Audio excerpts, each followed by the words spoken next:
But we did get an update from the course on the nature of the penalty that Daniel Backegaard suffered. On the bike course, he entered the draft zone, but did not complete the pass. So he entered the draft zone, realized he couldn't make the pass, fell back to the required draft zone. Once you enter that draft zone, you must complete the pass within the required amount of time. He failed to do so, was assessed the penalty, did not stop and serve the penalty. All of the athletes know you must stop and serve the penalty. Even if you want to contest it, you must stop and serve it and then contest it after the fact. He did not stop to serve the penalty and therefore will be disqualified. And there you go. So fair's fair. The rules enable you, it's called failure to overtake. So it's a bummer, but it also ends up being a drafting penalty, which is that brutal blue card. But here's the story. The race, it doesn't matter. What matters right now, at least at this moment, is the 25-year-old Sam Long from USA racing. The 33-year-old Canadian, we know Lionel Sanders wants it bad. He's done it before.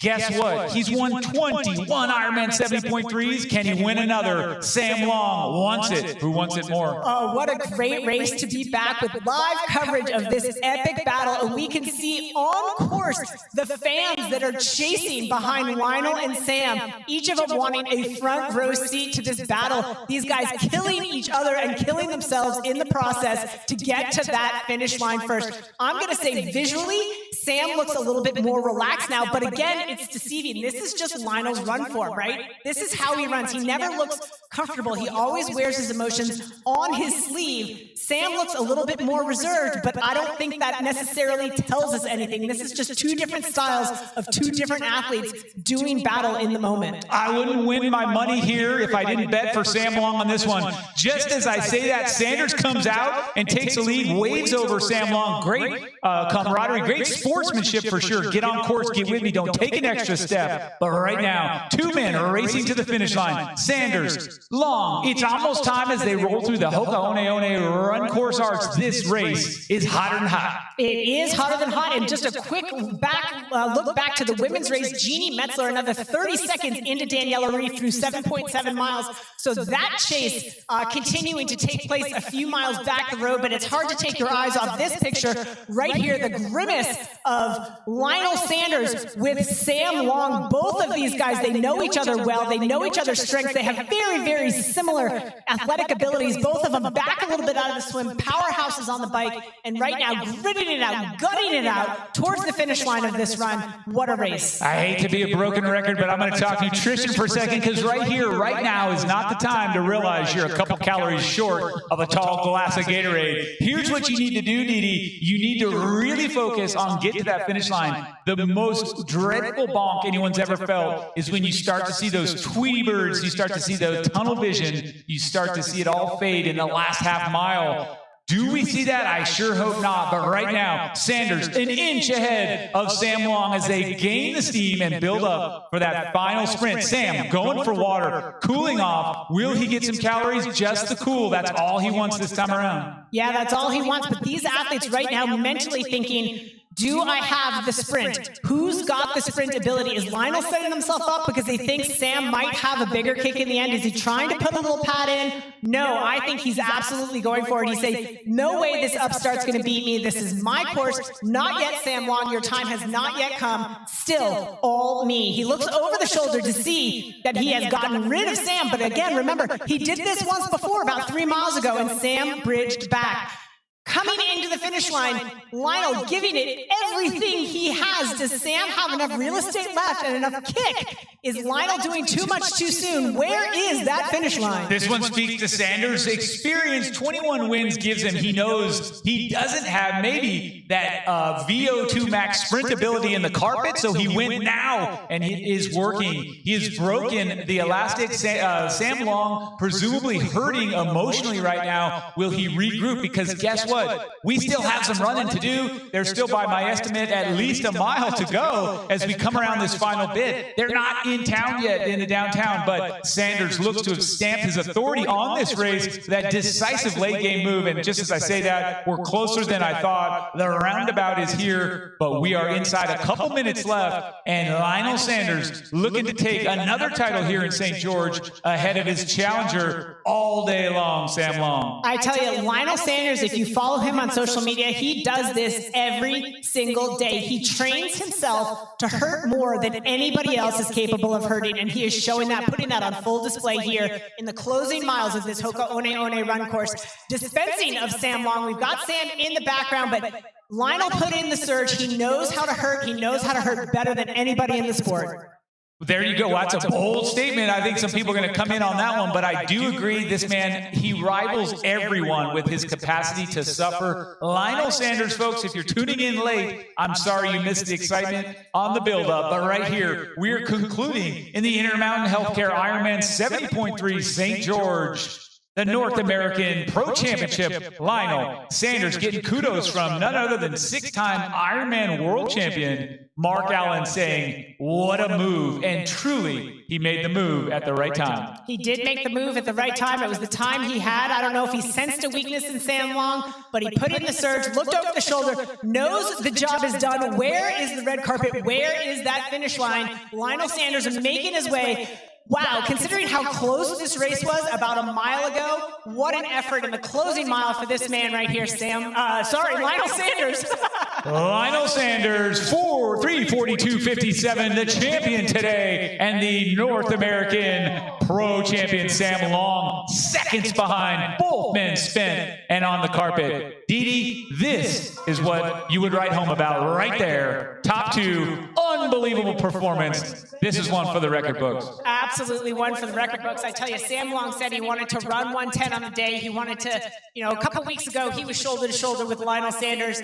Didn't quite get the job done there. He was spit out the back. Bigger gap here. The gap today, 5 seconds. Both men running 1:11. So what a performance. We saw Sam Long dive to the carpet. Both men up now. We can see the hurt, the emotion from Lionel Sanders. And let me tell you this, 1:11.04, identical run splits for these two champions. 5 seconds off the 110 predicted. This is what it's all about, the emotion, the respect. I truly believe either man would be equally happy for the other had they won, but both immensely more satisfied to call themselves champion. These guys truly rivals and champions today. I'm going to say not equally happy if the other one won, but I will say equally respectful of the effort that they put out. Both of these athletes, tremendous amount of respect for one another. I think Sam looks up to Lionel quite a bit. Lionel's been around a lot longer than Sam has. I think Sam aspires to the greatness of Lionel Sanders in his career. Let's not forget, he's only 25 years old. That's right, and we also kind of referenced the youth of Daniela Reef. Lionel Sanders, although he kind of hit the scene in 2014 as well, right, with Daniela Reef, he's also only 33 years old, so a whole ton of potential and future ahead of him. Now 22 times Ironman 70.3 champion, also taking home $15,000. I was nervous for this, and that's why I was nervous for this. That's the most I think I've ever suffered. That's probably the best battle. I never went that deep. I told you when we did the interview the other day that I was nervous, guys. I was nervous for this. That's the most I think I've ever suffered. That's probably the best battle. I never went that deep and that far into the race. So hats off to Sam Long. I mean, this guy's, the progression is amazing. The guy's a hard worker. It's just a pleasure. Oh, it's not a pleasure during, but afterwards, reflecting back, it's a pleasure to race him. Well, I'll tell you something. In his interview the other day, he said, I don't know, I'm going to get the years wrong, but 2016, maybe he was an age group, or maybe 15. He said, I finished a half hour behind Lionel Sanders. And I said, are you going to be within a half hour? And he said, I hope so. And it was pretty close. This guy's got to be the hungriest guy on the earth right now, so watch out. Well, Lionel, you said you were going to have to push it, and I will say I've seen you at many, many races cross the finish line. This might be one of the only ones I've seen you a little emotional. How did that race feel, and why the emotions? You know what I mean? We've had this pandemic thing. We've been off racing, so I've missed racing so much, but what I really miss is that right there, the battle, a good battle. And I got a good battle, and win or lose, it doesn't matter what side you're on. When you're part of a good battle and you give it everything, it brought me to tears. I mean, there's no greater feeling than a good battle. Last question. You ready for 70.3 Worlds here in just a few months? I think I need a couple months to get my mind ready to go that deep again. But yeah, this is going to be a great course for 70.3 Worlds. Well, there you go, everybody. Your Ironman North America 70.3 champion, Lionel Sanders. That was a fantastic bit of Lionel Sanders' humility, very gracious, very telling. He loves the battle above. Pro, when you finished a half hour behind Lionel Sanders years ago, what does it feel for someone that's a fan of this sport to be finishing a race and hearing Lionel Sanders say, you pushed him more than anybody's ever pushed him? To be honest, it's kind of making me speechless. Yeah, I've dreamed about this day for 5 years, and yeah, coming out and racing stride for stride with my idol, and sure I got second, but that was everything I've ever dreamed about, so couldn't be more happy, man. Yeah, tell us a little bit about that. You guys kind of, razz each other a little bit, but like the best battle, like you only get the best out of yourself without someone that can push you. How much does it mean to have someone that you can both idolize and want to beat at the same time? Oh, I mean, I just think it's so good for the sport. Lionel's got thick skin, so I've said a few too many things to him probably, but he's always taken it well, and oh man, I mean, I'm just a big unit. He was way faster on the uphills, but I was banging on the downhill, and I got close, and it was just epic. Thanks to Ironman, thanks to all the fans, thanks to St. George. This is just, it's true love. Well, and how about Snow Canyon? I was out there and I saw you get to the front. You looked super comfortable, but about 2/3 of the way through, when you started actually spreading people out, you were grunting. It was hard work. Was that kind of the moment where you were able to tire out the running legs of the other people and get yourself in a position to fight for the win here today? Yeah, that was exactly the game plan. I mean, I had 3 critical moments of the race for me. The first was actually the start of the race, the swim. Getting out, I had my best swim. The second was Snow Canyon, and exactly, the idea was slowly level up the gas and get people to go with me, and then slightly overbike and wear their legs out. And then the third was the final 5K. I knew I would struggle on the uphills a little bit with the lighter guys, but I said the final 5K, open it up, and that's what I did, but it just wasn't quite enough.